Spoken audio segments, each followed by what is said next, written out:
different stages. Like 4 years into our career, we just became astonishingly huge in America for no apparent reason. You know, we put an album out that didn't sell anywhere else in the world except America and Canada, where it just went mad. And the only album that sold more copies in ours is Thriller by Michael Jackson. But nothing happened here. Nothing happened in Britain. Nothing happened in Germany or France or Spain or, you know, South America or anything. Then in 1987, 1988, it started breaking over here. So it's happened to us over periods of time. You know, it definitely wasn't an overnight success, but it was quicker in America than it was in Europe. So because it was staggered, you do get an opportunity to kind of soak it all in a little bit more. I think it was in '79 you played your first gig at a school. Did you have any idea of what this would develop to?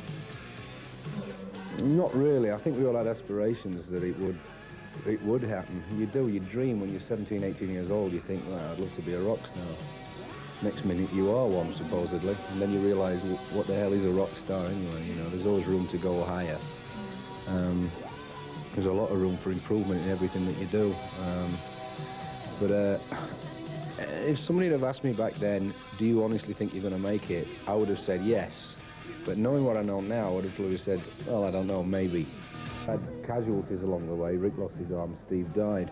But in reality, the band kept Steve alive for a long time. It gave him a sense of purpose. I mean, he was an alcoholic the day he joined the band. He would have died a long time ago had it not been for the band. So I don't feel any kind of guilt that the band pushed him over the edge or anything like that. But yeah, it's been worth it for me because I'm a much better person than I would have been, and I'm a much happier person than the guy that would have been starting his 19th year working in a factory.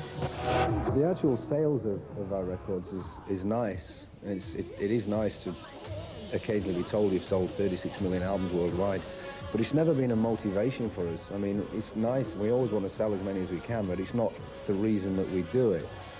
The reason we do it is because we wanted to get out of that factory life from a kind of very industrial town in South Yorkshire, north of England, cold, miserable place, and just do something that we were in charge of our own destiny, basically.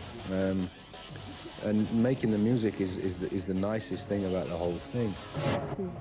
It's a gathering together of a lot of archive material. Some of it's been released before, some of it hasn't. None of it has ever featured on a Def Leppard album before, so we just thought it'd be a good opportunity to take all those songs and put them together on one album. It kind of tidies up that era of the band that featured Steve and gives us an opportunity to clear out the closet. So when we start working on the new album with Vivian, all the old material's gone and we start totally from scratch.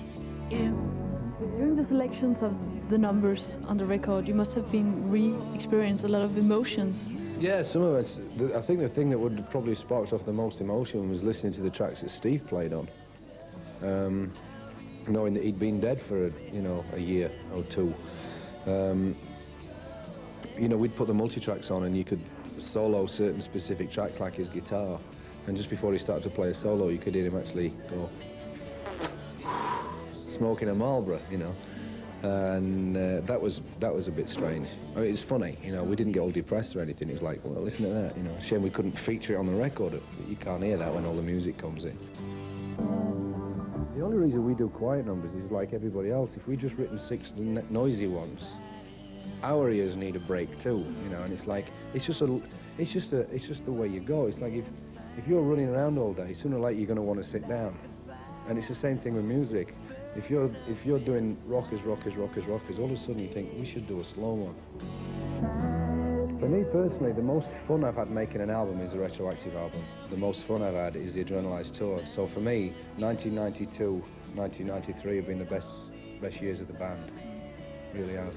I enjoyed those more than any other year that we've done it. I enjoyed the success of Hysteria. It was good, but I was struggling a lot on the Hysteria tour. I had a lot of voice problems, which I didn't really have that many on this tour.